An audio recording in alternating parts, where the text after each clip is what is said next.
We go 15 seconds over. What's the rule here? I know it's 5 minutes. Do they? Bienvenue à la réunion numéro 111. There are too many people speaking at the same time. Je voudrais reconnaître que cette réunion a lieu sur le territoire. Today's meeting is taking place in hybrid format and on the unceded territory of the Algonquin people. The format, as usual, there are many people on virtual and many people in the room. While public health authorities have not asked those of us in the room mandating us to wear a mask, I am suggesting that you do, even though I don't have one on. So now I would like to take this opportunity to tell you some housekeeping. And the first thing is you're not allowed to take pictures of this meeting. It'll be online. You'll be able to get them later on and use them at some point in time. Every time you speak, you go through the chair, please, whether it's to ask a question or answer a question. And this room is equipped with a powerful audio system. So feedback is very important that we don't get feedback because it really affects the hearing of the interpreters. So we're asking you, if you have any secondary devices that are on, please don't put them very close to your microphone because it could cause feedback. Now, so we will begin. Today, we are studying the issue of the National Forum on the Media, and we have some individuals, Shri Paradka, am I pronouncing that right, Ms. Paradka? Yep, Paradka. Yes. Toronto Star Newspapers, Arsenal Media, Sylvain Chamberlain, Chief Executive Officer, Fédération Professionnelle des Journalistes du Québec, Eric Pierre Champagne, President, Gonez Media, Inc., Brandon Gonez, Chief Executive Officer, Syndicat des Travailleuses et Travailleurs du Radio-Canada, Pierre Toussignon, President, Unifor, Lana Payne, National President, and Mark Holland, National Representative. Now, each one of the witnesses is going to have 5 minutes to speak for your group, not individually, but for your group. If you're an individual, you get 5. If you're a group, you still get 5. And I will give you a 30-second shout-out to let you know that you should wrap up. You may not finish everything you want to say, but there will be a question and answer segment in which you can get to elaborate on some of the things that you didn't get to speak about. So I now begin with Ms. Paradka. You may proceed for 5 minutes, please. Okay. Good afternoon, members of the committee. Thank you for inviting me to share my views with regards to your study on the National Forum on Media. It won't be news to anybody present here that the news media is teetering on the precipice of what is likely an extinction-level event. A decades-long decline appears to be accelerating with ever more layoffs and shrinking avenues. In the next 5 minutes, I plan to briefly outline the challenges that my industry faces and the fundamental and focus on one that I believe demands urgent and honest examination. The fundamental question before us now is, do we want to save the industry? Do we believe in an independent media that is not a propaganda tool for any political party or for any vested agendas that do not serve the public interest? Do you, as MPs, believe journalism is an important function of democracy? Do you believe Canadian society would function more justly if we had eyes on City Council, on police, on health and education systems, on Indigenous affairs, on federal affairs, on you? If the answers are yes, then comes the question of what are the challenges facing the industry? In broad terms, I would put them into 2 buckets. 1, financial troubles, and 2, trust. The financial troubles facing the industry are well known. Indeed, town halls internally in newsrooms have long been filled with doom and gloom for more than a decade. These troubles stem from a steady drop in ad revenue, subscription models that have never been the lifeblood of news organizations, but are being relied upon now to rescue companies, consumers who are burnt out by information overload on social media and may not find news relevant enough to support it, and social media sites that are no longer promoting news articles.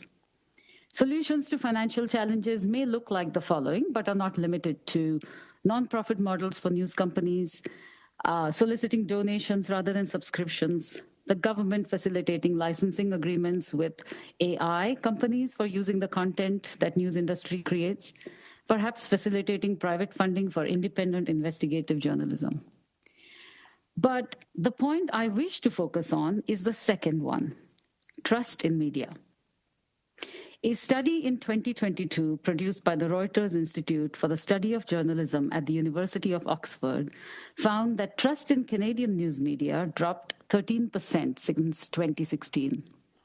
The study's authors wanted to measure public perceptions of polarization on the media landscape. So they asked respondents, do you think the news media is independent from undue political and business influences most of the time? Instead, they found half the respondents said that they considered mainstream news organizations to be politically close to each other. That response suggested that one of the many causes of distrust is the perceived lack of diversity in both media ownership and in the perspectives offered. Another UK study found a relationship between lack of trust in journalism and low levels of news literacy among the population. Its recommendations to build confidence and trust among audience involved improving journalism standards and ensuring that regulation of news standards be operated independently of the news industry.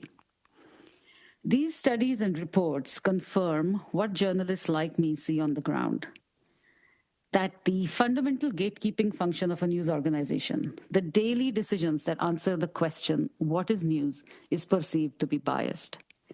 That people on various sides of the political spectrum do not see the media representing their viewpoints or interests.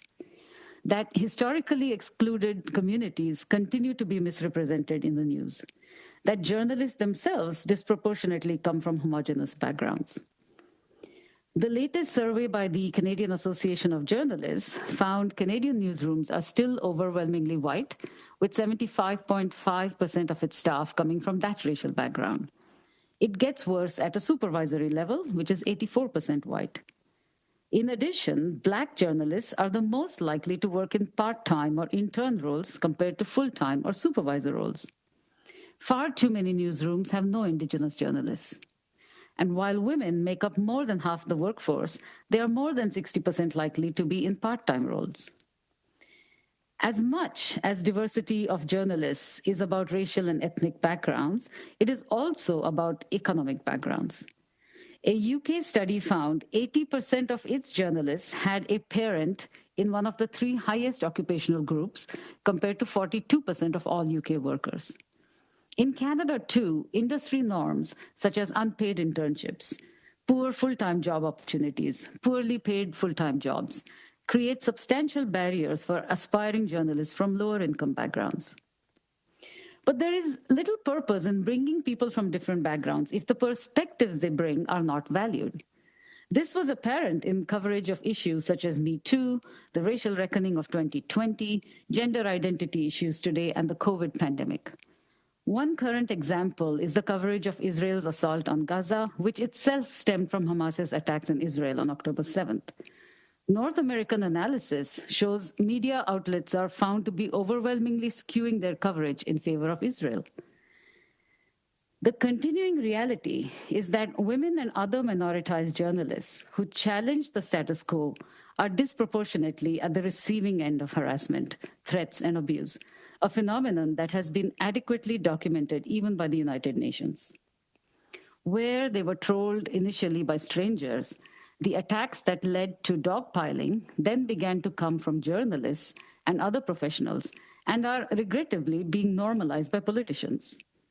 These intimidation and silencing tactics create a chill in the free expression of a diversity of perspectives. This, in turn, feeds a distrust of media within communities. To counter these effects, the government should boost laws and regulations that robustly support journalists who are under attack. When the audience does not feel connected to fact-based news, it leaves little incentives for individuals to financially support it. In other words, without trust, or without the idea that ordinary citizens benefit from the news media, there is little hope of financially resuscitating the industry through them. So in conclusion, anyone embarking on solutions to rescue the news industry will have to wrestle with how to support fact-based news in an information ecosystem that rewards polarity, how to invest in diverse perspectives in news, Thank you, Ms. making in news Radhika. making. Can you wrap up, please? Yep. Mea culpa, the chair let you go on for an extra 2 minutes. I'm sorry, everybody. Thank you. Okay. Okay. I have 10 seconds left. 10 seconds to go. No, here you to have wrap up? no time left. Thank you. You can wrap up. Thank you very much. Thank you. I'm so sorry. My fault. My bad. My bad. Now I go to Arsenal Media, Sylvain Chamberlain, who is the President, Director General. Thank you very much. Sylvain? Oui, merci beaucoup. Thank you very much. Good afternoon, everyone. I would like to thank you, Madam Chair, and thank everyone for allowing me to share my observations and comments on a sensitive subject that directly affects the maintenance of a healthy democracy, the future of the news media, and more specifically, as far as I'm concerned, the independent commercial radio stations located outside the major urban centers. This invitation is precious to me. My name is Sylvain Chamberlain, and I've been working in the fascinating world of the media for over 35 years. I worked at Édition Transcontinentale, at TVA as General Manager of Information, and then I was a President and General Manager at Radio Média, a radio network owned by Astral Média at the time. After that, I was Senior Director of French Language News at SRC and Vice President of Business Development at Québécois. And 12 years ago, I founded Arsenal Media. I've been President and CEO since the very beginning. And finally, I'm also President of the ARRF, Association des Radios Régionales Francophones, which brings together radio stations in Quebec, New Brunswick, and Ontario. Allow me to say a few words about Arsenal Media, a completely independent media company that has built a unique business model. It's not public, it's not owned by a conglomerate, and it's virtually unsubsidized by governments. With Arsenal Media, I gambled on information and regional media when no one else was really interested.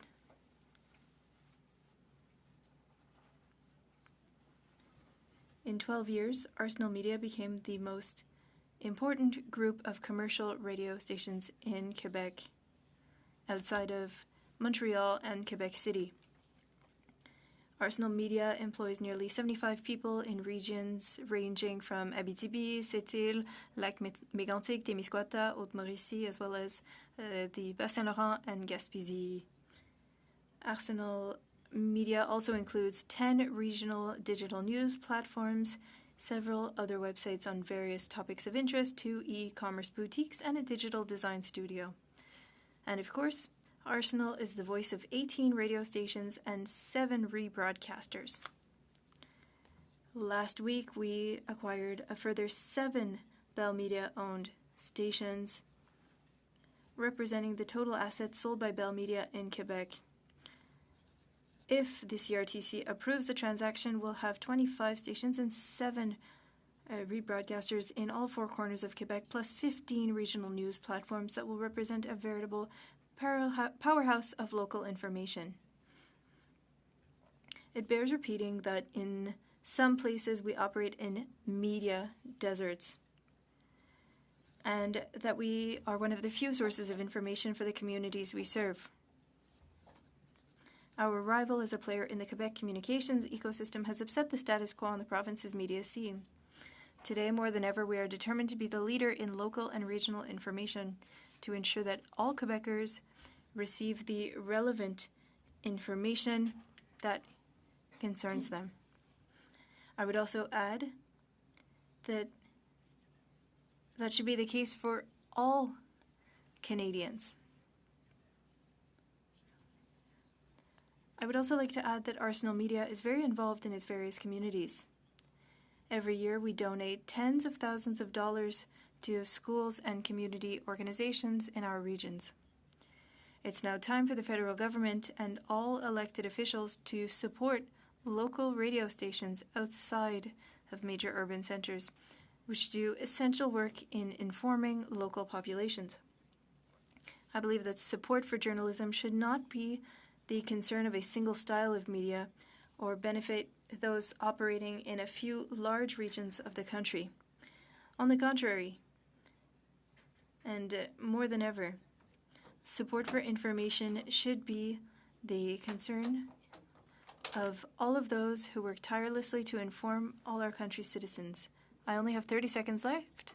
That goes really quickly, wow. I feel like I haven't even started.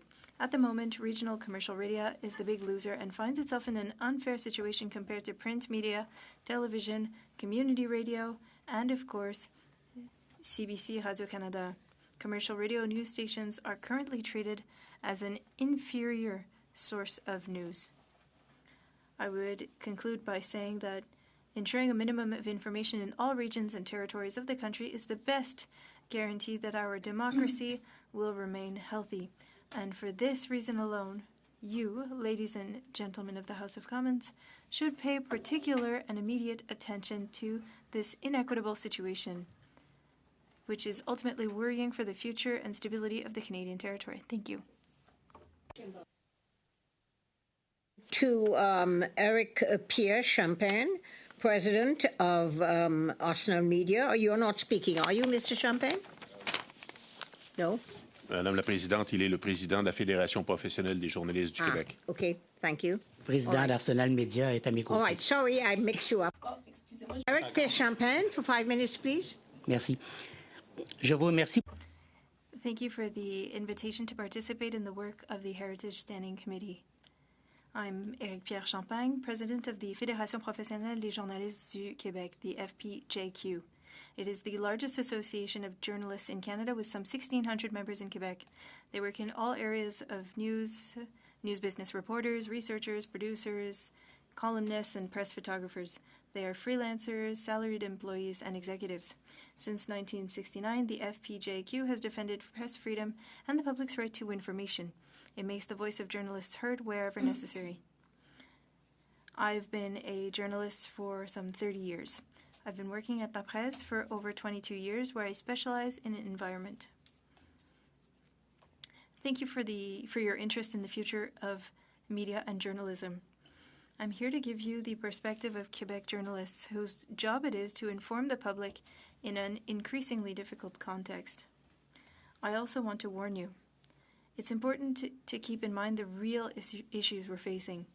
The media crisis is too important a social issue to be reduced to a few cliches.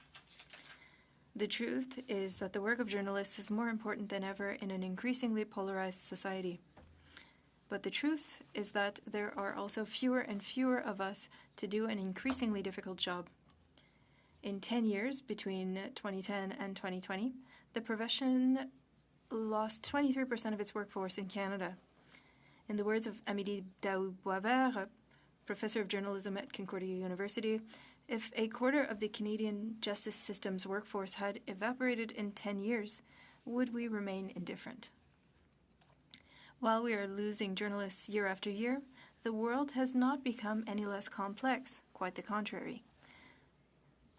The sum of knowledge and skills required to do the job is constantly increasing, all this with fewer and fewer staff and less time to do the job. Is the job of a journalist really that difficult? The answer is yes. The demands are high, and like you, the elected representatives, we do our job in the public eye. In just a few years, the situation has deteriorated. What used to be the exception has become the norm. We now face harassment and hatred like never before. The pressure is enormous.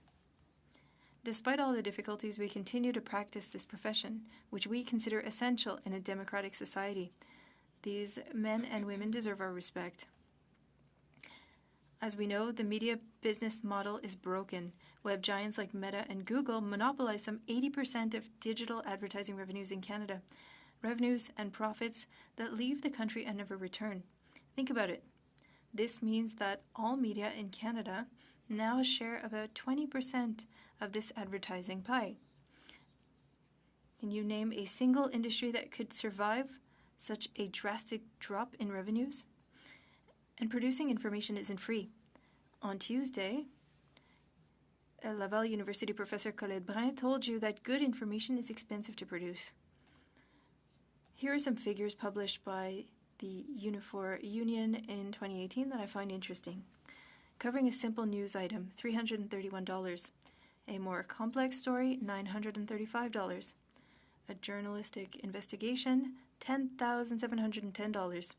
And yet, while our media continue to inform the public despite the storm, we're having trouble standing up to foreign giants. In a letter published in La Presse today, Cogeco President Louis Audet illustrates this very well. Advertisers in 24 will still be able to deduct their advertising expenses on foreign digital platforms such as Meta. This makes no sense at a time when our media are dying a slow death. While the media are looking for solutions, and they are, I can tell you, we need to remember why it's important to have media and journalists who inform the public. In its most recent report, the World Economic Forum identified misinformation as one of the greatest risks facing the planet in the coming years. At a time when artificial intelligence is taking off, this is worrying, if not terrifying. I'd like to share a chilling figure with you. According to an MIT study, fake news circulates 6 times faster than real news. Think about it. With fewer and fewer journalists keeping the public informed, the breeding ground for disinformation has never been so fertile.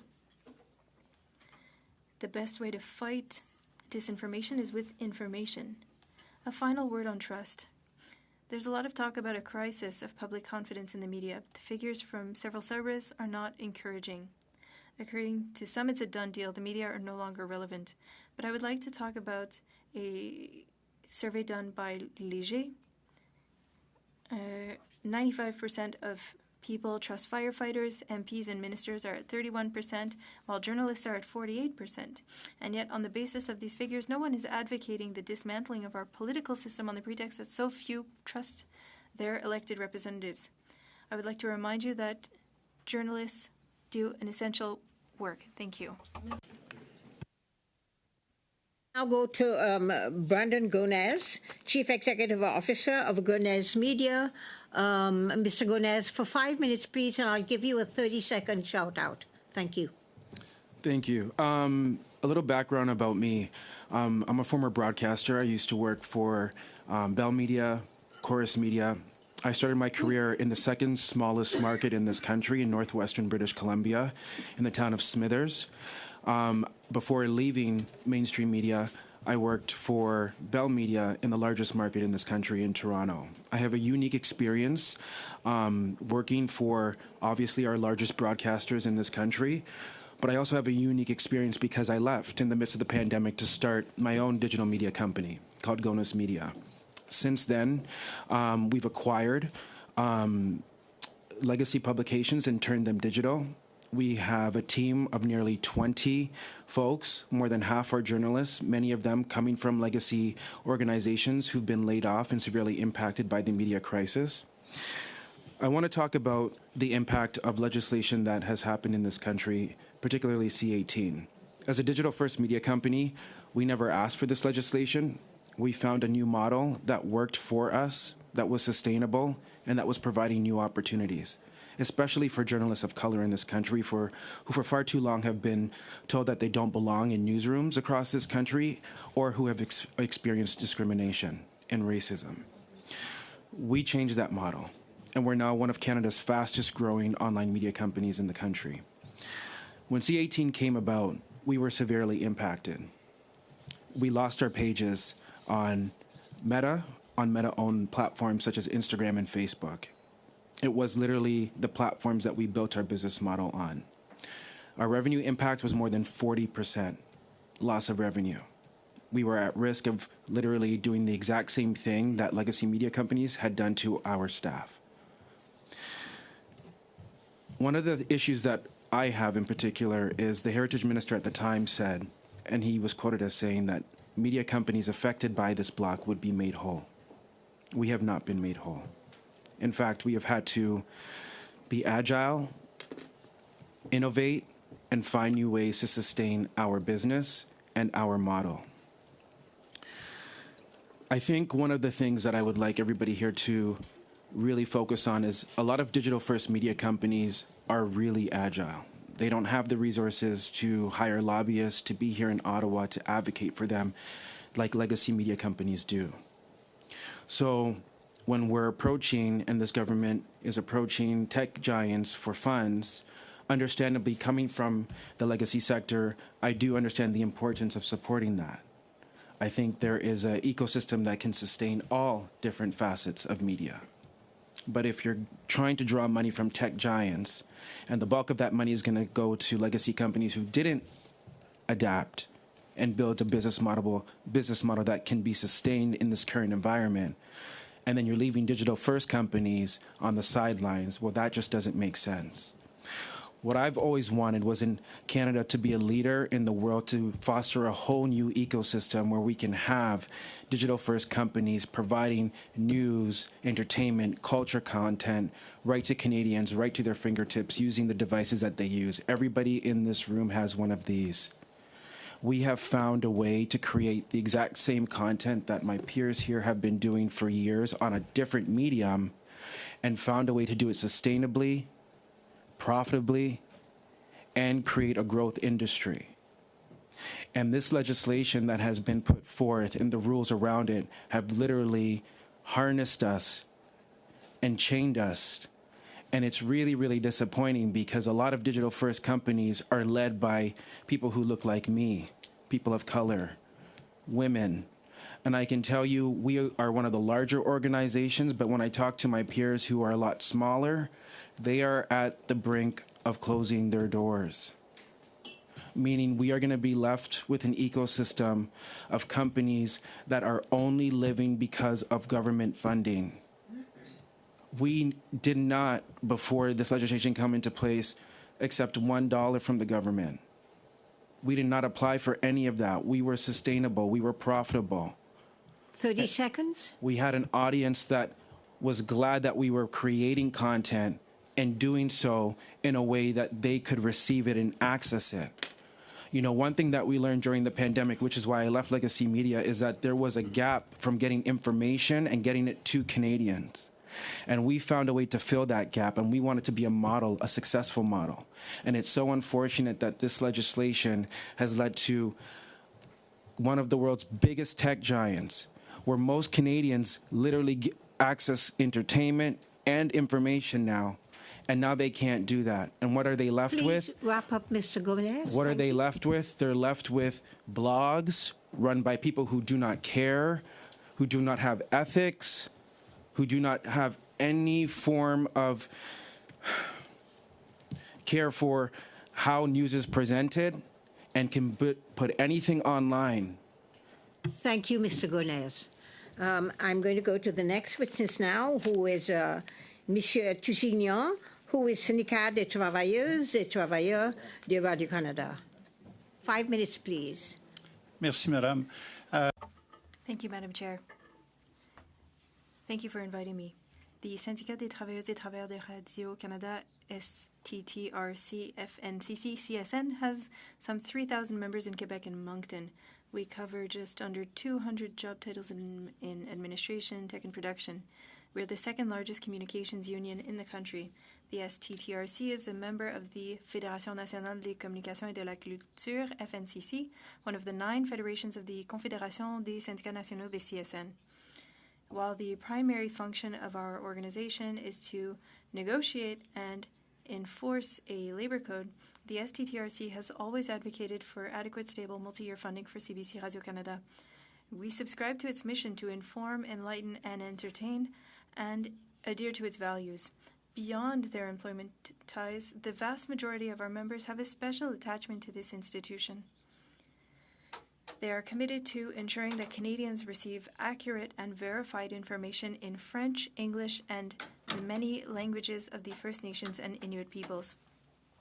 The STTRC, in collaboration with the FNCC and the CSN, has been involved in at least 2 campaigns in support of the public broadcaster, the most recent in 2016. This campaign was a great public success in Quebec and Moncton, where no fewer than 12,000 people responded to the organizers' invitation and marched through the streets of Montreal. A series of shows were held across the province and in Moncton, demonstrating the popular attachment to CBC Radio-Canada.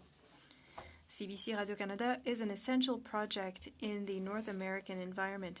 For Francophones who are and always will be a minority at risk of disappearing, it is the privileged tool to exist.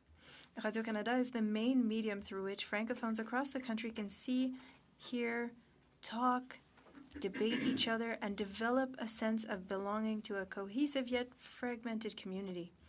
For the English-speaking community, CBC is an essential tool for supporting and promoting a Canadian identity. CBC Radio-Canada is the first step towards understanding regional, national, and international realities from a Canadian perspective. Not only does it deserve to be protected, but the government must ensure its development and growth. The current media crisis is primarily a financial crisis. CBC Radio-Canada's business model protects it in part from this turmoil, but not enough. The National Forum on the Media could be an opportunity to reiterate the government's commitment to the public broadcaster. It must not only guarantee its independence in terms of content, but also financially. The one is inseparable from the other.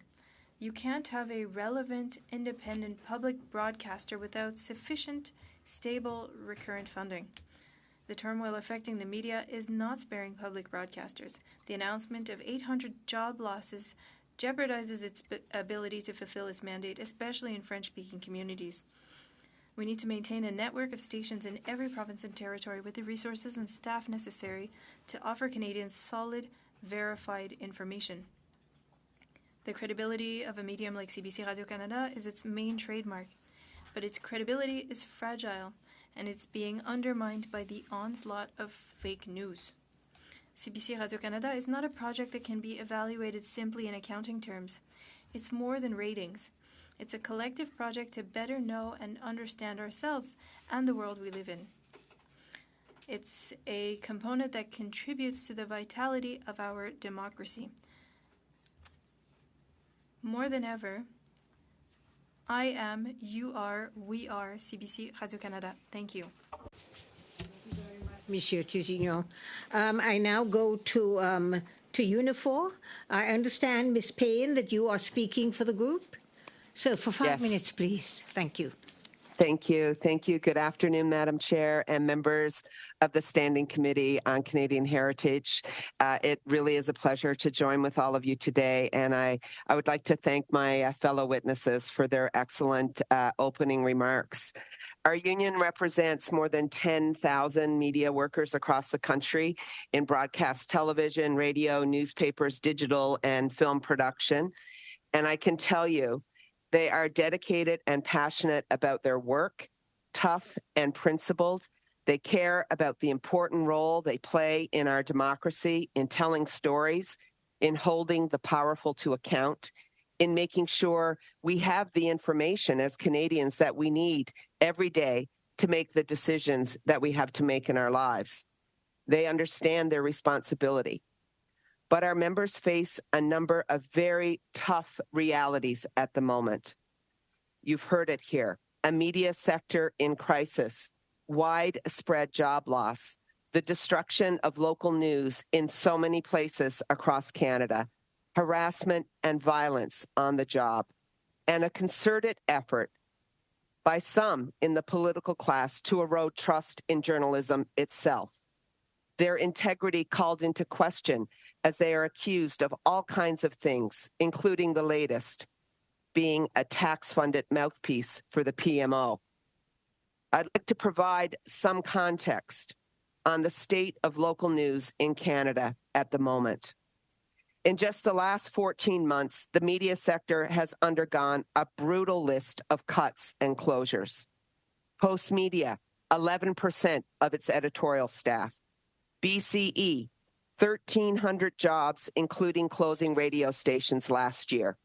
North Star Capital, eliminated 2/3 of Metroland's workforce, converting more than 70 weekly papers to digital only. And just this month, Chorus Global cut more jobs. And just last week, BCE announced the layoff of 4,800 employees in both telco and media, including 800 uniform members. On the media side, the cuts included all but one noon-hour newscast in Toronto and weekend newscasts in most major markets across the country, as if the news stops at Friday at 5 p.m. BCE also killed W5, the longest-running investigative news program in Canada. Apparently, we are told it will be replaced with reruns of the American comedy The Big Bang Theory. I don't have time to list all the cuts because we'd be here all week. It's almost impossible to measure the impact this is having on local communities where so-called news deserts are leaving Canadians, especially those living in small towns and rural areas, without access to meaningful, relevant local news. Canadian telecommunications and media companies have a responsibility that is bigger than to shareholders. They have a responsibility to Canadians and to Canada and to journalism. Fact-based journalism matters, and the truth, as you've heard, has never been more important. Fake news has infested the fabric of our society, sowing distrust in the media, in government, in institutions. And in the middle of that chaos, we need the media to tell our stories, to uncover truth, to hold the powerful to account. We understand that no single piece of legislation, fund, or subsidy will be enough to solve this crisis. But there are things we can do. We can renew and expand the Local Journalism Initiative, a program that supports the creation of original civic journalism in underrepresented communities across Canada. It's slated to expire in April. There's also the Canadian Journalism Tax Credit, which was recently extended and expanded in the fall economic statement, an important move that Unifor called for and supported. Governments, both federal and provincial, can earmark bigger portions of their advertising budgets for local news, local TV, radio, and newspaper, and, as you've just heard, Canadian digital media. Now, a few words on the other crisis: increased harassment and violence. Employers, workers, and their unions, including Unifor, journalism schools, You have 9 governments, seconds. Can you and even members wrap of up? the public You can expand. all have a role to play, as do political leaders, Madam Chair. In closing, I stress that the layoffs, downsizing, and closures that I've highlighted today cannot continue if we actually want to have local news in this country. And to conclude, journalists deserve to work harassment-free, no matter where that work is, online, covering a protest in downtown Ottawa, or even in the foyer of the House of Commons. Thank you very much. You very much. You can expand on some of that when you get into the question and answer section. Thank you. And finally, we now go to the question and answer section. And this begins with a first round of questions from all the parties here, and it's a 6-minute round. I want to stress the 6-minute round includes the question and answer, so please be absolutely as terse as you can in your answers. Maybe not terse, but as short as you can in your answers. I don't want you being terse. Thank you. So I begin with the Conservatives, and we start with Rachel Thomas. Ms. Thomas, 6 minutes, please. Sure. Thank you, Chair. My question is for Mr. Gonez. Mr. Gonez, you started out serving in the legacy media. You then left that. You've started something on your own. It's been very successful. You're digitally based. I believe you've hired 10 employees, if I read correctly. Obviously, diversity is something very important to you. clearly you have an audience, and so you've gained the trust of the Canadian public. Kudos to you. Your company seems to be going in the opposite direction of legacy media. And yet, this government made the determination to go ahead with Bill C-18, even though they knew that it was supposedly for the benefit of legacy media and to the detriment of digital providers such as yourself. I should say digital media providers such as yourself. You just made a statement that because of the legislation, Bill C-18, that your revenue has gone down by 40%. That's a pretty big cut. And obviously what that represents is not just a financial cut to your company, but also it means that Canadians aren't being able to access the news that they want to access, which is, of course, to their detriment. My question for you is this. Clearly, Bill C-18 didn't work, isn't working. And so going forward, what is the answer in order to make sure that Canadians have access to quality news, to independent journalism, in a sustained fashion going forward? Thank you for the question. I understand the intent of C-18. As we're all hearing, obviously, the crisis that's unfolding, and of course, we don't want to lose any more journalism in this country. And if any way to sustain that is a good thing, I always believe in an expanded industry is a better industry, because the more stories that are being told, the better for all of us.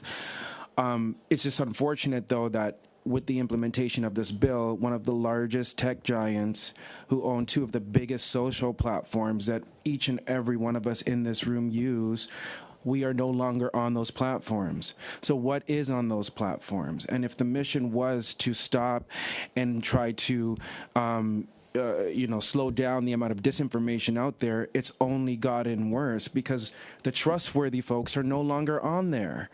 And for me, when I look at this, I say, thank goodness Google didn't walk away from the table, or else all of us would have been effed. And I don't mean to use that lightly, but it is the truth. What I do want to say, though, is that thank goodness Google did stay at the table, and I truly hope that Meta comes to their senses and comes back to the table.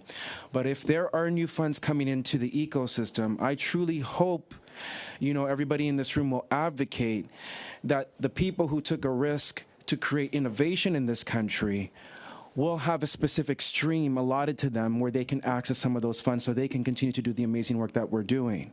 And I also hope that everybody in this room will advocate for racialized owners of media in this country to also have access to a specific stream so that we can continue to do the fine work and the hard work that we're doing to tell the stories that we've been left out of. And I want everybody to understand that even before this crisis was unfolding, we had problems in the legacy sector. We had problems with diversity. We had problems with the diversity of storytelling. That's not to diminish the hard work of our everyday journalists across this country, but we have to acknowledge the gaps that needed to be filled. And people like me took a risk and said, you know what, I'm going to leave this legacy sector and try to take a risk to fill those gaps. And we were doing a darn good job. And it really is unfortunate, because I believe if this block didn't happen, we probably would be about 50% bigger than we were before this block happened. And so I'm just asking that, as we can't go back in time. The bill is here, and I'm a realist, but what we can do is try to, again, make people whole who have been affected, and also try to foster an ecosystem where we can see other players like GMI emerge across this country, in places like BC, in places like Saskatchewan, in provinces who do suffer from news deserts, and also hopefully have less impact to what's happening in the legacy sector. I just don't want digital first voices to be left out of the conversation, because we have been severely impacted the most from all of what's been transpiring. Left, Ms. Thomas. Thank you. Yes, Mr. Shields. Thank you. We've heard a lot about trust. I'm sensing from what you're saying, you had trust in what you were building. Legacy media has lost the trust. We heard a number of 13% of Canadians trust legacy media. What did you do different? What does digital do different that builds that trust? Well, the trust lost in legacy media is very complex, and it's a layered thing of why that has happened. There have, of course, been political attacks against legacy, the media industry, which is not fair and should never happen. But there's also an onus on legacy media for not filling those gaps like I identified in storytelling, right? And making sure that we're reflective of the populace across this country. What we've done is try to be a voice for people, to give information the way people speak on the streets. Not everybody speaks in a uniform way that you see on CTV National News. Some people actually have an accent in this country, and it's okay if they hear content with an accent. The mayor of Toronto has an accent. So why can't the news presenter who's giving them that information also have an accent? I'm just saying, there were issues that were at play, and I think there's a lot of Canadians across this country who never felt represented, never felt reflected. And what me and my company and my journalists that I've hired under me, and we have about 10 journalists, but we have about 10 other people who are not journalists who sustain this company, have done, is try to be a proper reflection of the people we serve. Thank you, Mr. Gonez. I admire your passion. You can expand later on another question to you. Thank you. Now we go to the Liberals for 6 minutes. Mr. Coteau. Michael, 6 minutes, please. Thank you, Chair. Thank you, Chair.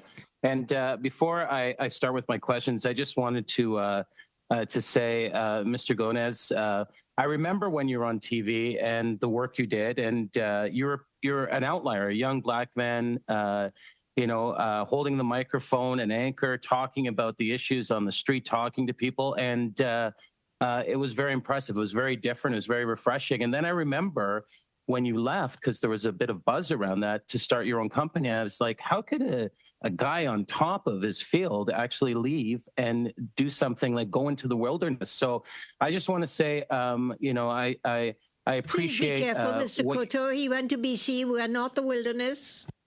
I'm talking about going into digital, like starting brand new, Chair. Leaving an established media company and starting a new company is a big risk. And I just want to say, I noticed what you did, and a lot of people did, and I just want to say thank you for your work, and thank you for your advocacy here today. Many people are obviously paying attention to the work you're doing, and you're rewriting the entire business. So thank you for being here today. But I want to turn my attention to Miss Paradkar.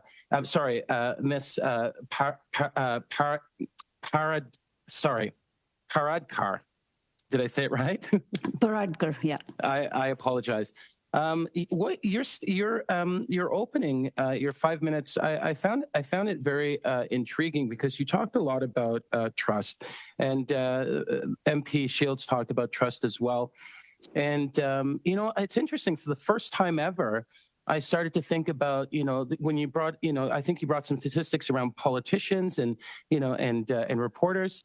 And I started to think about politicians. Like, there's been a massive movement to subsidize politics over the last couple of decades. Like, if you make a political donation in this country, every single politician in this room, if someone donates to them, that person gets a subsidy. If they don't donate $400 federally, they get, I think it's 75% back, the actual donor. And then I believe there's a movement in many different countries where the federal or in Toronto, for example, there's an actual allocation from the city coffers back as a direct rebate to the donor, and even political parties get federal subsidies. So it's interesting. The reason they did this is because back in the old days, it was people who were really rich who controlled politics. And, I've started to think about this when you were talking that, in media, there's big interest involved. And, we've gone from back in the old days where these news barons had control to, these companies now moving, these super companies that, a company like Apple is 3 times the size of the Canadian GDP. They control narrative. They have a lot of influence. So I do think that we need to revisit the entire way we do things. And you talked about, looking at the not-for-profit model, and you brought in AI. And, the piece around, so these companies are not only, with AI creating content based on old content and sources that, reporters like some in the room have written before, but they actually can take the content and put it on different platforms and profit off it as well. So do you have any other models you can share with us in regards to, and I'm assuming if there was a actual forum, a national forum on media, this would be a place where new models of doing business would come forward. Besides the not-for-profit sector, have you heard of any other models that may come forward, that have come forward to revisit the way we do news in this country? Thank you for that. The only other model that I know of is the donations model that The Guardian has. And I do believe that if those donations are also publicly subsidized, either by governments or if there's separate funding tie-ups, as I mentioned, with AI companies, then that's a viable option. People don't value what comes for free. But they will value and will take in something that they pay for. Unfortunately, we are in an ecosystem where information is free, but information is often conflated with news, which it is not. And the news gathering process, which is amplified, which is distorted, which is, shorn of context, and then distributed for free, is often itself an expensive process, as, Brandon Gomez just testified as well. So donations from individuals, donations from local companies, maybe to fund local investigations, donations from big companies, and all of these with the idea, with the absolute condition that they have no say, no editorial say. Right. Because that is where it starts to become, it can get dicey when you have big companies coming in. But there is a way to do it with keeping with people having no say in the independence. So those are some of my suggestions. I would love to, if there was this forum that was held to come forward with different types of models, because there are, tax incentives and things like that could play obviously a role in putting incentive. I want to speak to Ms. Payne. How much time do I have left, Chair? Seconds, Mr. Cotto. 2 minutes?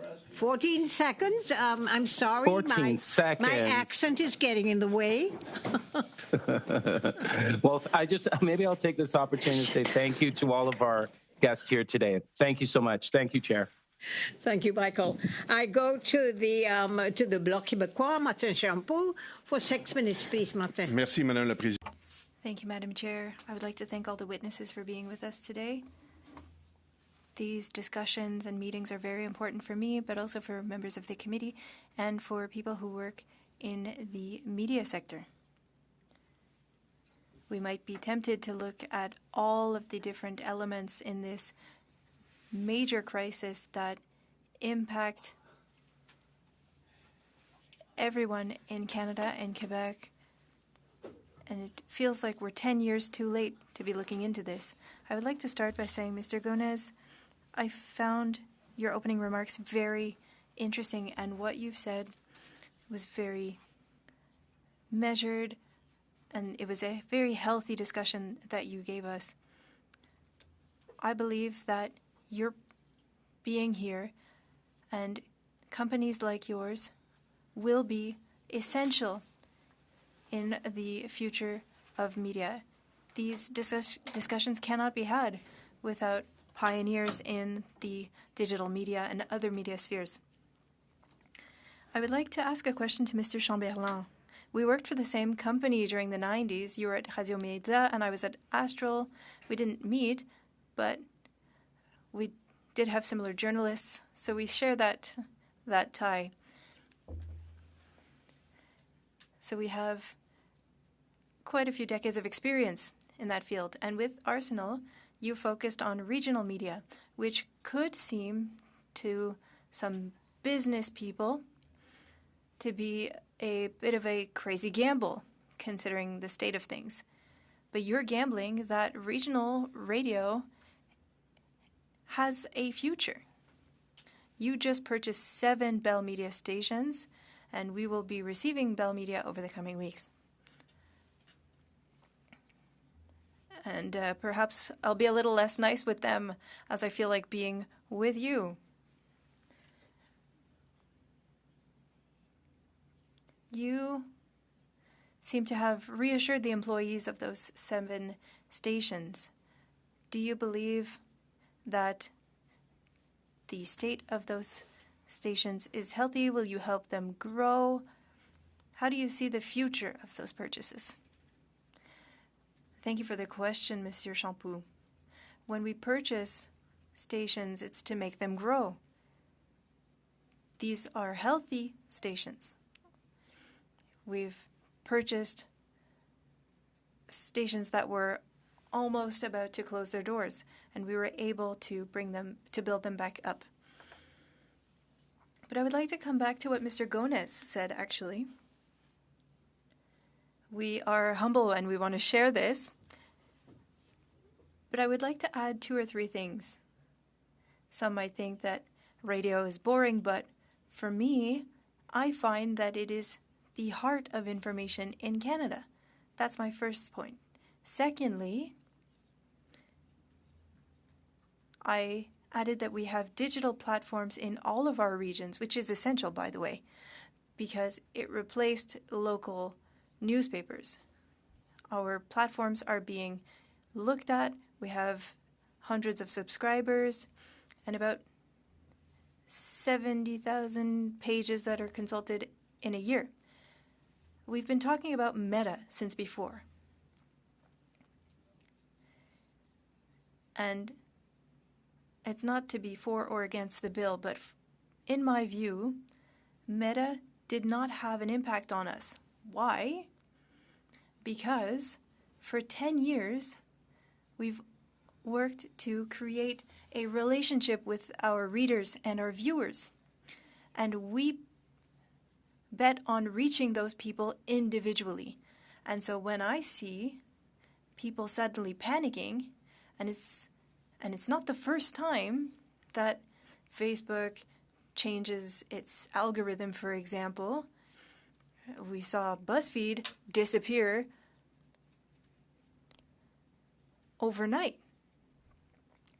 And so it's important to take responsibility, and I agree with Mr. Gonez in a way. Media outlets need to take responsibility.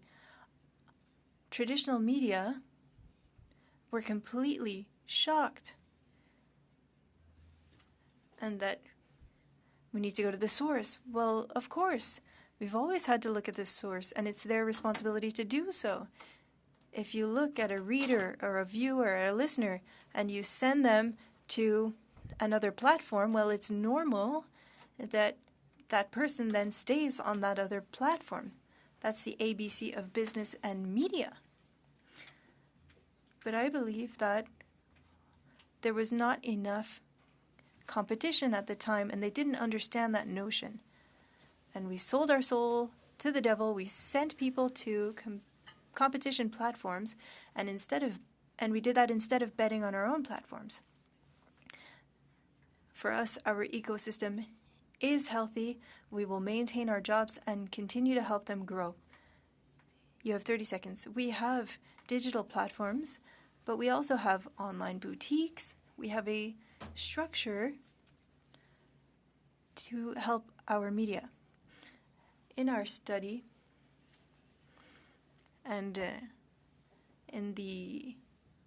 during the forum, you believe that there is a future for legacy media in an ecosystem that is moving towards the digital sphere. Well, the digital era has arrived. It arrived a long time ago. But beyond... I'm out of time? Question. Thank you very Seigneur de la vie. Okay. Nice try, Mr. Champoux. Right. Okay. Nikki, for the New Democrats, Nikki Ashton. Nikki, Thank you very much, and thank you very much to our witnesses. My first question is directed to Ms. Paradkar. We've heard a lot from the right about how journalists are unwilling to criticize the government. I believe that they're wrong. If we want to look at the hesitancy to be critical of power, we need to be looking at the corporate consolidation, the oligopolies that exist within the media landscape in our country, and the shrinking of the number of voices that are willing to be critical of power. You've spoken out against Israel's brutal bombing of Gaza. You've faced an organized campaign of harassment that has impacted your work. If we're going to talk about journalism being under attack in the country and how we can support good, accurate journalism, we cannot ignore this reality. We need journalists who are going to speak up about what is happening in Palestine and Canada's role there. We were talking about an intense bombing campaign that has left roughly 30,000 Palestinians dead, mostly women and children. We also know that on average, 5 journalists or media workers are killed a week, the highest rate of journalist death since the Committee to Protect Journalists began recording this over 30 years ago. What can we do to create a climate where these voices are heard, where journalists don't rely on the passive voice to describe the death of Palestinians, where journalists don't have to fear losing their job for accurately reporting the horrors of war and genocide? Wow, thank you for the question. It's a very sober time for a lot of people who have histories and trauma, and it is a complex subject that I recognize has caused a lot of pain for multiple communities in Canada and around the world.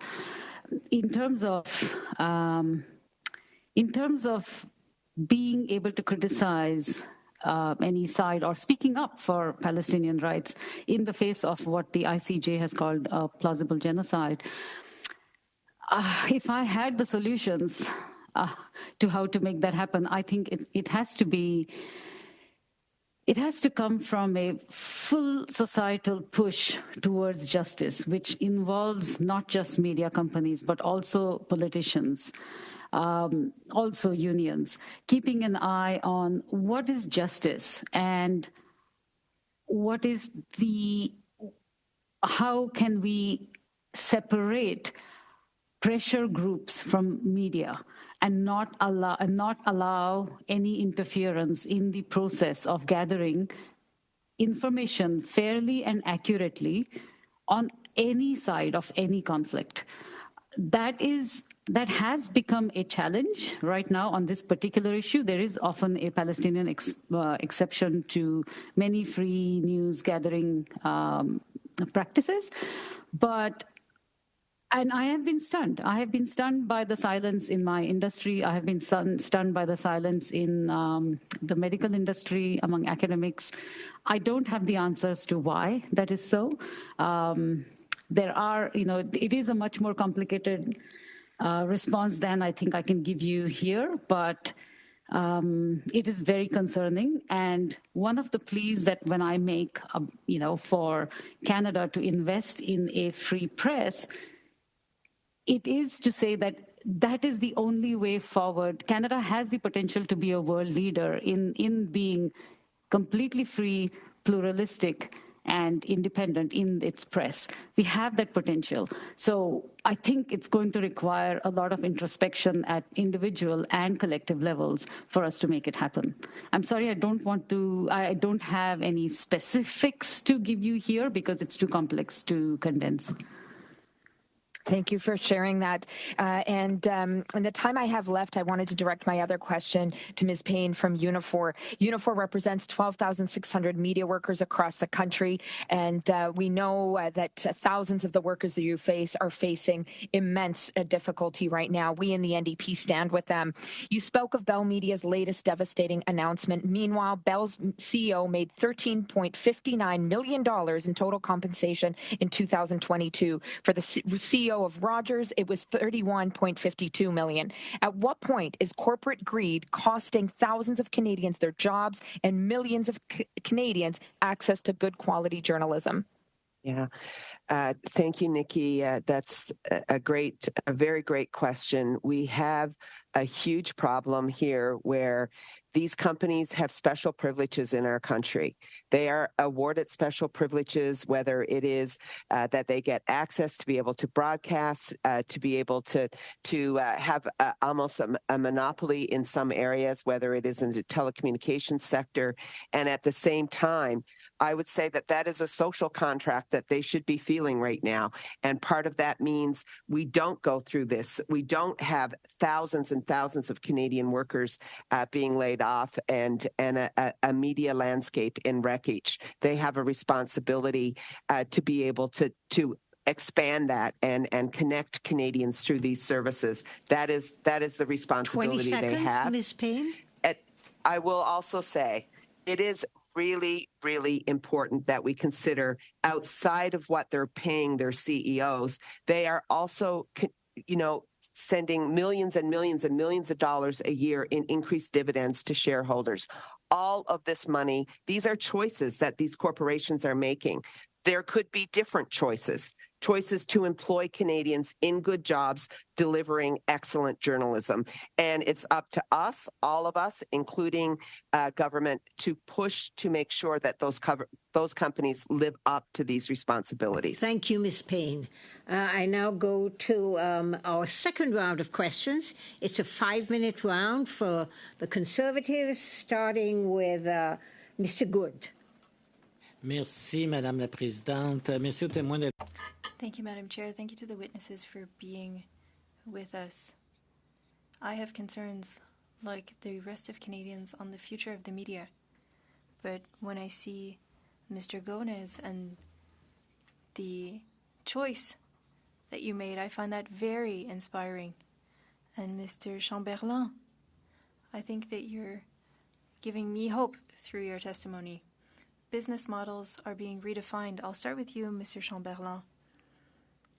I was really interested in what you had to say, that there was a business model that could bear fruit and maintain jobs and perhaps even create new jobs.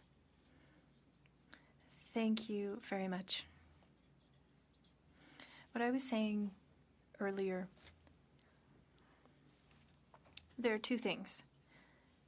We have to talk about the ecosystem, and I believe that it will be increasingly difficult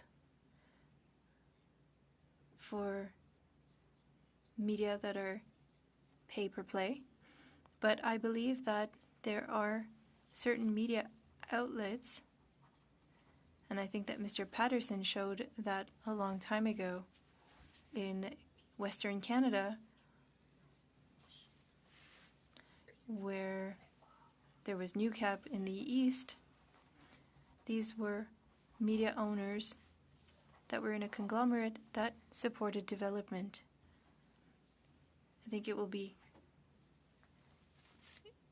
very difficult for pure player for that way.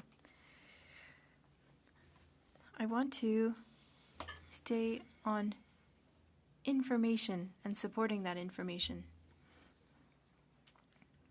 Information in the regions is not supported as it needs to be. There are fewer media outlets and bigger media deserts. And something to look into in the funding is that there's too much funding going into urban centers. And the government, as a client, for example, when they make an announcement, they put too much money into bigger regions to the detriment of smaller regions. And it's just moving money around according to the population of the different regions, but that's not what's currently being done. Currently, we're over-investing in big cities. I don't have anything against big cities, but you can't put 95% of your budget.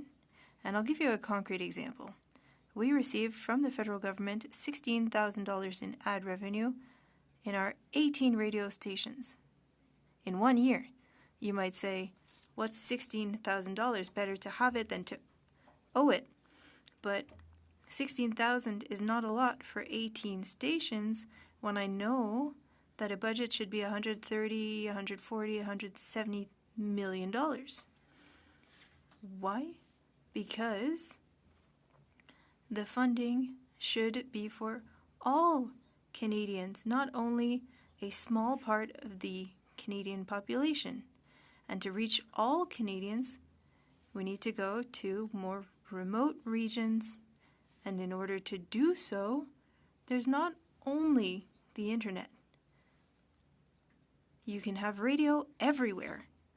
And so you need to reach all Canadians. And that's important. Everybody's talking about equity here, representation, and I can tell you, if you want to be equitable and representative, you need to speak to all Canadians everywhere in an equal manner. Thank you, Mr. Chamberlain. Mr. Gonez, you talked about the need for journalists. But what is the quality of journalists that you need for the future?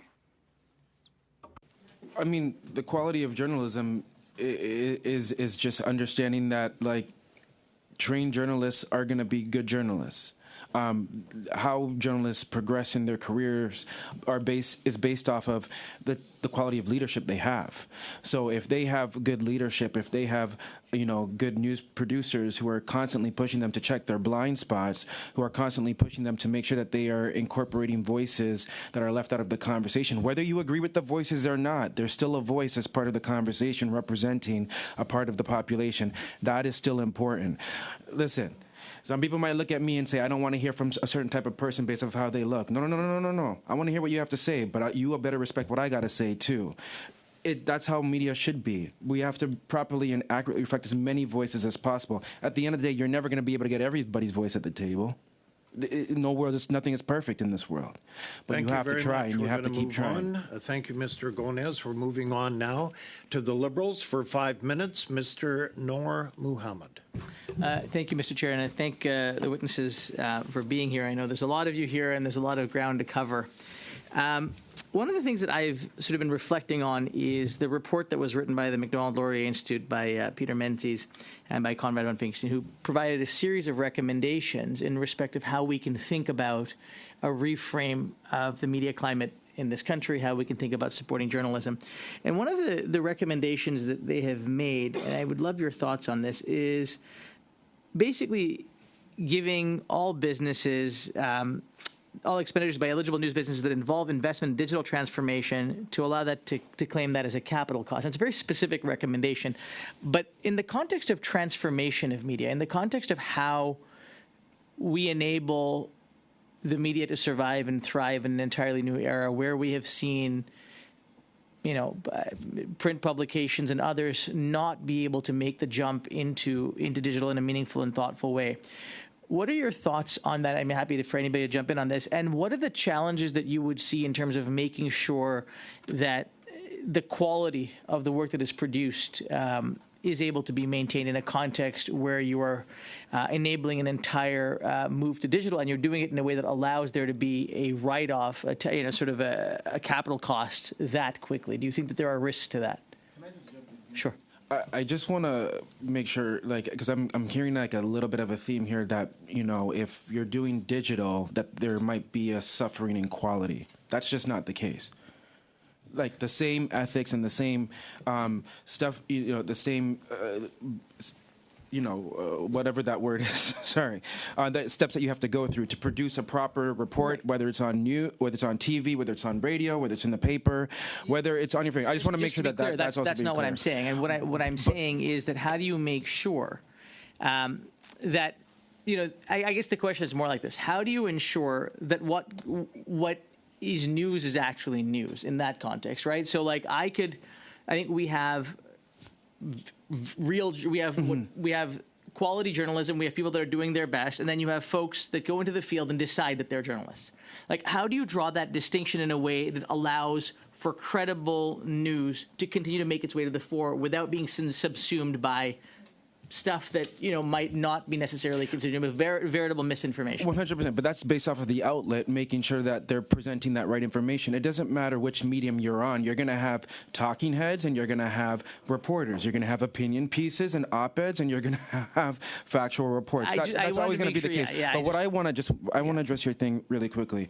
When we talk about placing funds for digital transformation, newspapers for a long time had the choice to make that decision to go digital, and a lot of companies decided to maintain what they were doing, and that's their choice. And that's what it did allow, though, is a room of opportunity for new innovators to come into the place, entrepreneurs to step into that field and fill those gaps. And I think that's amazing. And so any funds that are being discussed and explored, if there is going to be a portion that goes to digital transformation, I want to see newspapers sustain, and I want to see legacy outlets who've been here for 40, 50, 60 years still be here today, because there is a trusted value there. But there should also make sure that there's room and there's money attached and for people who took that risk, so that they can continue to grow. Because it shouldn't come at the hindrance of people who took that risk. And I want to come back to that very point. So I know Mr. Champagne wants to jump in, and I think Mr. Tissignon also wants to jump in. But I do want to, Mr. Gonez, come back to that second point after they've had a chance to respond. Je vais retirer temporairement mon chapeau de président. I'm going to just remove my hat as a CEO. For now, I've been a journalist for many years. A lot of people don't know the situation of La Presse. We are completely digital now and had profits of $13 million last year. It does not belong to a private owner or a big group, and so I welcome the enthusiasm of my colleague, but it's not true that traditional media are not making the effort. I am the living example of it. We just hired new journalists, and we were told that we will be hiring another 10 in the coming year. And so it is possible, even for legacy media, to make that change and to continue to inform Canadians. We are the most read francophone organisation. Alors, je voulais donner la parole à M. Toussagnan, mais peut-être la prochaine fois. Oui, merci. Okay, thank you. I go to Mr. Champoux for 2.5 minutes, please. Ça va aller vite. Merci. I'll be quick. Thank you, Madam Chair. Mr. Champagne, 3 questions regarding the Forum on the Media, our current study. Which groups or which sectors would have the credibility to organize this forum? This is something that will impact a lot of different groups, and there will be difficult discussions to have. And then what subjects should be examined? We can talk about government funding, but we can also talk about the business models. And last question, if you have the time, what role should governments play in this study? Provincial governments, the federal government, what should their role be? The floor is yours. We're talking about the forum in Canada? Yes. It might be difficult for me to respond to the question. There are a lot of actors that are very interested. We saw it on Tuesday. A lot of professors who were there, people who are interested in journalism. So yes, universities perhaps, academics. But there can't be a forum without journalists. Whether it be my colleague next to me, myself, others, press leaders, members of social groups. We also heard comments on trust in the media. We need to hear talk about that, and we need to put it into context. There was a Statistics Canada survey that showed a correlation between public's trust in the media and public's trust towards their institutions, and I don't think that that's talked about enough, and it will need to be talked about. And what should be talked about? Well, the revenues, of course. I wanted to show earlier how much it costs to produce information, and quality information costs even more because it takes more time. We need to do the verifications to do the work correctly. And so that's something that needs to be talked about. And what do we need? Well, for voices in different communities, there are legacy media that could have better represented voices in Quebec and in the rest of Canada. And so all of those matters need to be looked at. And we need to look at this not in with a political lens. It's a crisis that impacts all of society. So should politicians step aside? No. But there shouldn't be politics played in this matter. It's a societal crisis. Thank you. I think that's all the time I have. Go to Nikki Ashton. Nikki, 2.5 minutes, please. Yes, thank you. And I'd like to ask my question of Ms. Paradkar. You talked about in your presentation about the loss of critical voices in the media. You talked about the harassment that journalists that ask tough questions and seek to hold power to account receive, journalists such as yourself. We referenced in the previous question the attack on journalists that have been willing to speak about what is happening in Gaza, in Palestine at this time. Do you think that journalists are less willing to talk about important issues that exist, whether it's Palestine or others, because they think that harassment and potential job loss simply isn't worth it? Thank you for the question. I'm going to base my answer not so much on my own experience, because I'm not a young journalist, and a lot of the criticisms I get just bounce off of me. They don't bother me too much. But I must tell you, every time I go to a journalism school to lecture students, the first question I'm asked is about abuse and about repercussions, and I'm asked how I face them. This is something that's being, I believe it's not only journalists, women, politicians, doctors, disproportionately women and women of color face this if they are people with strong opinions across the political spectrum. And this is something that young people are watching very carefully, and they are very concerned about it because they come with a sense of a high sense of justice versus injustice, the wanting to speak, but then feeling already that they might be silenced and trying to figure out how to deal with that silence. That has led to what the UNESCO has called, they have a report called the chilling. And it's important to understand that abuse is not only abuse, harassment, or threats. They're not only in the form of bad language that comes your way. It's not only in the form of criticisms that, or even racist criticisms or gendered or misogynistic criticisms. They're also in the form of dogpiling that happens when other journalists or other professionals dog whistle to their followers to attack you. So the criticism itself could appear to be fairly even reasonable.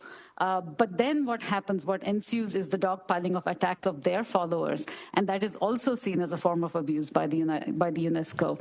So these are all... Paradkar. We'll come back to that later on in another round. I now go to the third,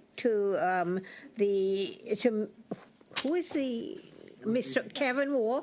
Kevin, 5 minutes, please.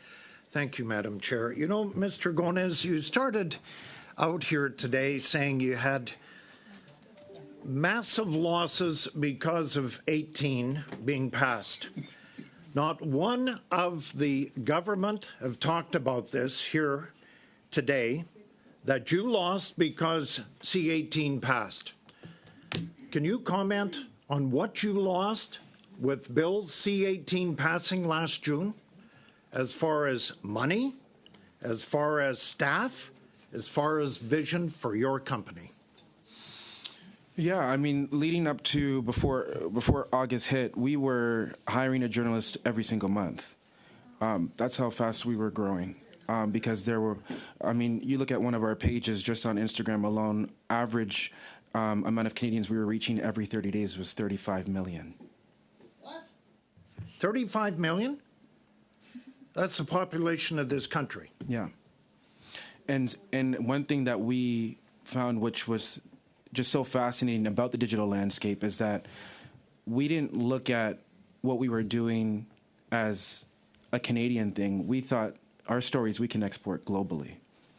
And I thought that was really fascinating because what we have in this country is such a unique situation where, you can have somebody who looks like me, whose parents were, immigrants, and now I've been able to start something super successful and start to hire people who didn't have a safe place in some of these other newsrooms across the country. I also understand 100% the intent behind C18. I know the crisis that's taken place. Like I said, I've worked in the second smallest market in this country, and it's Smithers, town of 5,000. And I've also worked in the largest city, and I know what's happening.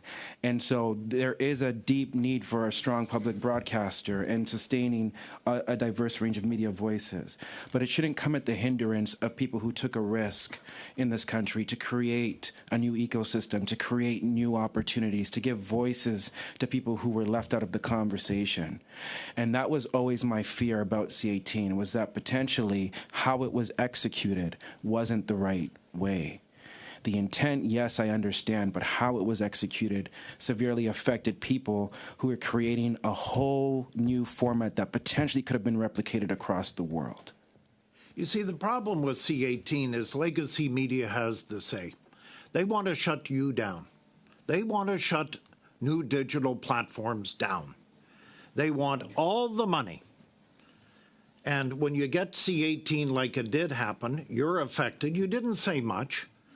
But all the legacy, Toronto Star had a deal, a side deal with Google prior to C18. Now they're not maybe going to get as much money as they had hoped because now Google, 100 million, maybe 75. There still could be side deals. But I think in this country, people, trust has been the issue, and they're looking for news outside the legacy media. I mean, you've proven it. You were in legacy. You went from Smithers to the biggest market. You took the gamble. There's others in this country taking the gamble like you did and are being held back, I believe. It is unfortunate. And listen, as I said, I believe a healthy media ecosystem is an ecosystem that has all different players. Strong players, healthy players that can sustain themselves. I 100% believe that. I just do not believe it should come at the hindrance of people who took a risk to create a whole new ecosystem that was thriving. And so any money that's coming, right, that has been committed, I believe there should be a dedicated stream for people and businesses that created and are created under the premise of living on those same tech giants platforms. We decided we went there first and we created something sustainable. And so there should be a stream dedicated for us. And now, again, I'm not saying all the money should come to us. Why not? Well, because I'm not greedy. That's the I'm new not greedy. future. I'm not greedy. And maybe if more, people who were leading the companies weren't like that, had the same mindset, we wouldn't be where we are today. But let me ask you this, because I only got a few seconds. Is the government intervention right now holding you back? It has had an impact. How much? How much of an impact? It has had an impact, and I'm hoping that as things are fleshed out, that we can be made whole, as the minister at the time said. Thank you, Mr. Gunas. Thank you, Kevin. I'm going to go to Ms. Latanzio. By the way, welcome to the committee, Ms. Latanzio. You're now a permanent member of our committee. Thank you, you have 5 minutes, please. Thank you, Madam Chairman, and glad to be amongst my colleagues.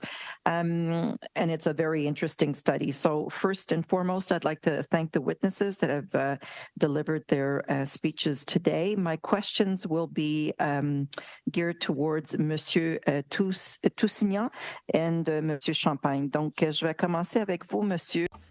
I'll start with you, Monsieur Toussignan. Some members from other political parties talk about removing funding for CBC, Radio-Canada, for example. What would the impact of such a measure be on the Canadian information sphere?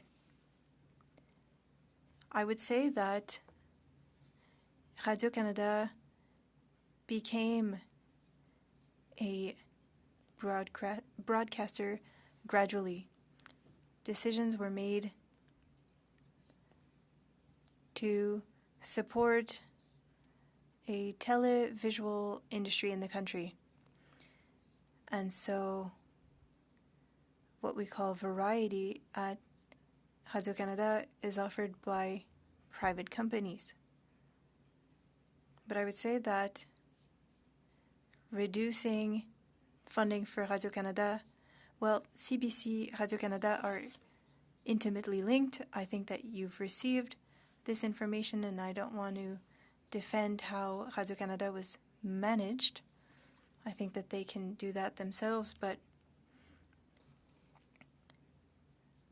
in communicating with my union colleagues, there are 5 of them at Radio-Canada, we talk about our common issues. Radio-Canada has a mission that is different from that of private companies. It's not only a matter of funding. It's a societal project that goes beyond the ratings, listening ratings. It is a public debate that doesn't belong to the unions, and it doesn't only belong to management of Radio-Canada. It belongs to you and to Canadians, and it needs to be seen under that lens. It's as a tool that brings people together, Francophones, Anglophones, First Nations peoples, and this needs to be protected. It cannot be done to the detriment of other models that have other missions and face other challenges. But Radio-Canada, CBC, needs to be seen as a project, a societal project. Thank you. And still, in your view, how does Radio-Canada contribute to regional reporting, and what would be the impact for listeners and viewers of Radio-Canada if they were to disappear? For Francophone communities, whether it be in Quebec or outside of Quebec, if you look at Francophone associations in New Brunswick or elsewhere in the country, cutting funds to Radio-Canada would be endangering the survival of those communities. Radio-Canada is not the only one. I think we've heard here that there are other media platforms that exist, but Francophones in Canada talk to each other, debate. We see the Canadian Francophone culture on the radio, on TV, through Radio-Canada. Cutting funding to Radio-Canada, in our view, is very risky, and it would negatively impact Francophone communities. And it's true for CBC in Quebec as well, because private Anglophone media is not as present outside of the bigger cities. It is probably the main Anglophone media in Quebec. Thank you very much. I'll go with my last question, and if we don't have a time for an answer, perhaps you could answer in writing.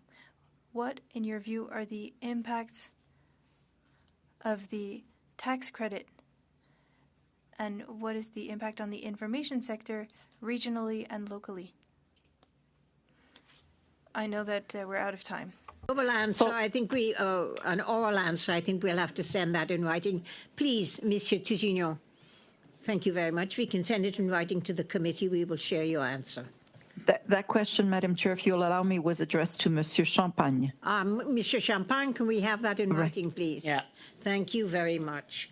Good. Thank and you. now I want to thank the witnesses for taking the time to come. Sorry, according to the schedule that we have, we're going until 4:15 before we head into committee business, or sorry, 5:15. And we have votes as well. And so we are going to have to cut short everything that we do by about 5 minutes. So we have not got 5 minutes to deal with everyone here. Not everyone's going to get a piece of the action in a third round, Ms. Thomas. So I've decided to end it here. Thank the witnesses for coming. And we can thank them for all of the valid and vital information you gave us. Thank you very much. And I'm going to suspend so we can get into business. Thank you.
Would like us to go in camera for the business meeting, and so it's going to take us about 5 to 10 minutes to do that. So we'd better get on with this because we're going to have bells soon. Thank you.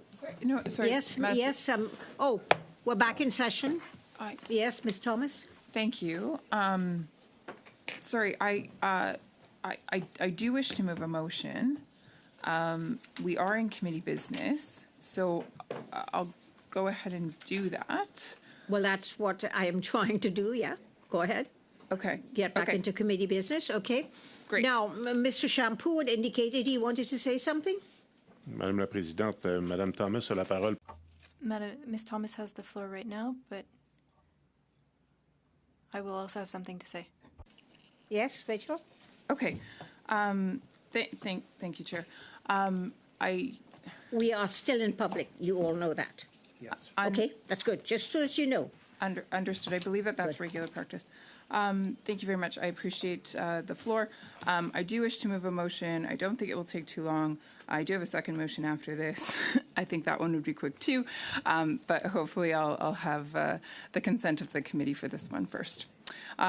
So I'm moving a motion today that, given that a rise in anti-Semitism and anti-Semitic violence at Canadian universities and post-secondary campuses is being witnessed and documented across the country, and that 6 Canadian universities are currently subject to class action lawsuits alleging decades-long documented history of anti-Semitism, rhetoric at multiple Canadian universities, and that the 2024 AGPI Universities Anti-Semitism Report Card highlights the serious problems our universities have with anti-Semitism, anti-Zionism, and anti-Jewish hate. Pursuant to Standing Order 1082, the committee immediately undertake a comprehensive study of no less than 10 hours and invite presidents of Canadian universities to discuss what actions they are taking to counter this escalation of anti-Semitism and anti-Semitic violence on their campuses, and that the committee report its findings to the House. Madam Chair, this is the motion that I have to move today. I brought copies of it, should you wish for me to Great, I was share going to them ask that if we can with distribute the them. committee. Thank They're you. in English and French? Yes, I Okay. do have Well, copies then of the motion in both pass French them and English. around. Thanks. Let's Thank pass you. them around. Then, so we're going to get you.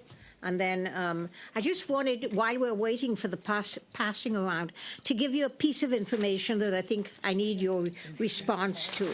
And that information is that we heard back from Bell, and they responded to the invitation for February 29th and said that the CEO is not available during that week, and he offered instead for them to appear on either March 19th or 21st. I'm going to need the committee to tell me how you want to go with that. Remember, we're going to do Bell on the 29th. Now, they're suggesting the 29th is not good for them. They were offered 19th or 21st. So I'd like to get your feedback while we're waiting for the distribution of the motion.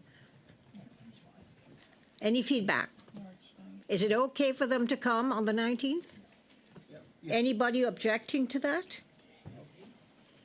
No objection. So let's. So I'll inform the clerk to go ahead and tell them they can come on the 19th. Yeah, thank you, Madam Chair. I do believe they're in front of the CRTC right now. That may be one of the reasons. But yes, March 19th and 21st is fine. I do think we do need the CEO of Bell. Yes, yeah, absolutely. Thank you. So we shall go ahead and the clerk has listened to that, and she's informed that we're now going to have the meeting with Bell, not on the 29th, but on the 19th.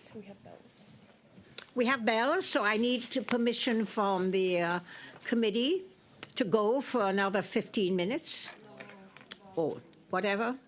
Do I have permission to go for 15 minutes? Okay, good. So now what we have on the table is Ms. Thomas's. You don't have permission to go for another 15 minutes? Well, I need unanimous consent to go for another 15 minutes when there are bells, unfortunately. I don't have it, so we're going to adjourn until after the holidays. Have a nice week off, guys. No holidays. It's not holidays, but your week off. Thank you.